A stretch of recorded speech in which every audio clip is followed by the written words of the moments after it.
Want a quick 6-minute tour of Ghana's absolute must-sees? Let's count down the top 10. I literally flew my entire crew to Ghana just to show you the most incredible places this country has to offer. And trust me, you are not going to believe what we found. We are going from the highest canopy walks in the world to castles that will change the way you see history, and we're doing it all in the next 6 minutes. This isn't just a travel guide, it's a challenge to see if we can pack the most epic adventure into one video. We're starting the clock right now. Every single one of these 10 spots is a must-see, and I've even got a few insane surprises hidden along the way.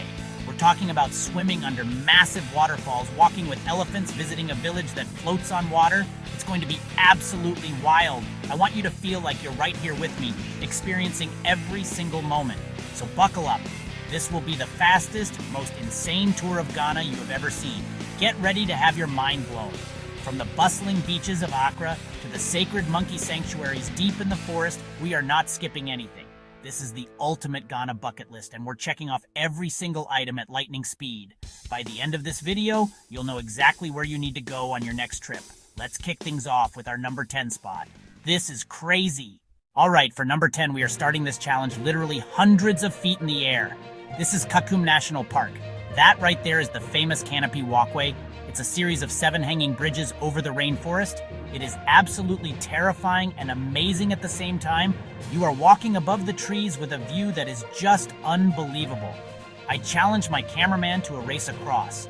Let's just say you don't want to look down. This is the ultimate test of your fear of heights. The entire walkway stretches for over 350 meters. From up here, you can see everything. A sea of green, ancient trees hundreds of years old, rare birds, monkeys, forest elephants. We didn't see an elephant. A little disappointing. Okay, from the high of the rainforest, we're going somewhere completely different and incredibly powerful. This is number 9, Cape Coast Castle. And I have to be honest, guys, this place is intense. It's a UNESCO World Heritage Site. It was one of the largest slave trading centers in the world. Walking through these grounds is a heavy emotional experience. You can literally feel the history in the walls. It's not a fun tourist spot. It's a place for reflection and understanding a really dark part of human history. Our guide took us through the entire castle. The governor's luxurious quarters upstairs. Just a short drive from Cape Coast, we have our number 8 spot, Elmina Castle. This is actually the oldest European building in sub-Saharan Africa, built by the Portuguese back in the 1400s. Like Cape Coast Castle, it has a very dark and complicated history, also serving as a major hub for the transatlantic slave trade. The architecture here is just massive and imposing. You can see how it was built to be a fortress, meant to dominate the coastline. Walking through Elmina gives you another perspective on this tragic history. We explored the different courtyards, the cannons still pointing out to sea, the tiny chapels where the Europeans prayed, just meters away from where they were committing unbelievable atrocities. The castle now has a museum inside with exhibits that tell the story of the people who passed through here. It's incredibly well done and adds so much context to what you're seeing. It's another essential history lesson. What really stood out to me here were the details.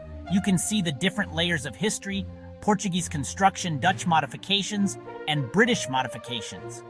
The guides are amazing and point out things you would never notice on your own. All right, let's switch gears big time. For number 7, we are going on a safari. Welcome to Mole National Park, Ghana's largest wildlife refuge. And the main reason you come here is for one thing, elephants. We got up at the crack of dawn. We jumped in a 4x4. We went deep into the savannah with our guide. I was so hyped, I literally couldn't sit still. I promised you guys elephants, and Mole National Park delivered in a huge way. Within the first hour of our guided drive, we found them. A whole family of African elephants just hanging out by a waterhole. It was one of the most incredible things I have ever seen. We got unbelievably close. Our guide was amazing, telling us all about their behavior and making sure we were safe. You can also do walking safaris here, which is insane. You literally walk through the bush with a ranger to track the animals. We also saw antelope. We saw warthogs. We saw a ton of baboons. My biggest tip if you visit, stay at the Mole Motel.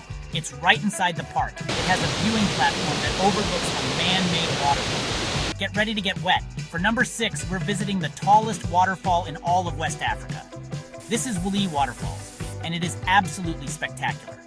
To get here, you have to hike through a beautiful, lush forest. It's about a 45-minute walk, crossing little streams along the way, and the roar of the water gets louder and louder. The anticipation is insane. I was practically running by the end. Then you turn a corner. Bam! There it is. The waterfall is massive, cascading down a sheer cliff into a perfect crystal-clear pool. The spray cools you down instantly. Of course, the first thing we did was jump right in.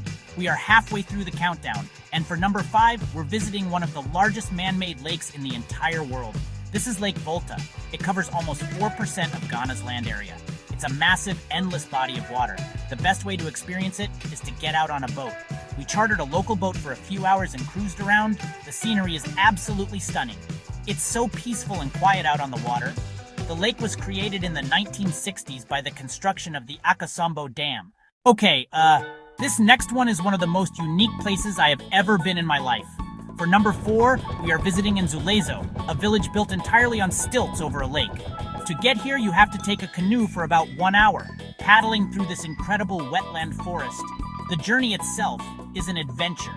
You're gliding through mangrove forests, spotting birds. It feels like you're entering a hidden world. It's completely silent except for the sound of your paddle in the water. And then the forest opens up and you see it. An entire community houses, a school, a church, all floating on the water. It's mind-blowing. The village is home to a few hundred people. Their entire lives are lived on these wooden platforms. We are in the top 3. And for number 3, we're going to a place where the monkeys are treated like royalty. This is the Boa Bengfiema Monkey Sanctuary, and it is awesome. This isn't a zoo, it's a protected forest where 2 different species of monkeys, the black and white colobus, the Mona monkeys, are considered sacred by the local community. They believe the monkeys are the children of the forest spirits. And because of that, the monkeys are incredibly friendly and not afraid of humans at all. As soon as we arrived, our guide gave us some bananas, and instantly we were surrounded. The Mona monkeys will literally climb right onto your shoulder and eat out of your hand. It is the coolest, most interactive wildlife experience. I had like 3 monkeys on me at one point. It's hilarious and amazing. The colobus monkeys are a bit shyer and tend to stay up in the trees, but you can see them leaping from branch to branch. We're heading back to the capital for our number 2 spot, and it's time to hit the beach.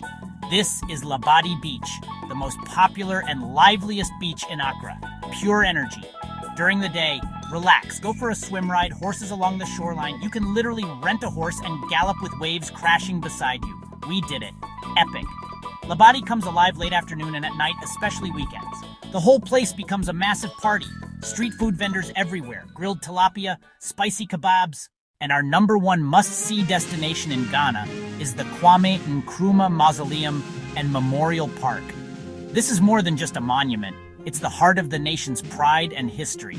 This entire park is dedicated to the first president of Ghana, Kwame Nkrumah, who led the country to independence from British rule in 1957. He was a huge figure in African history, and this place pays tribute to his incredible legacy. And that's it.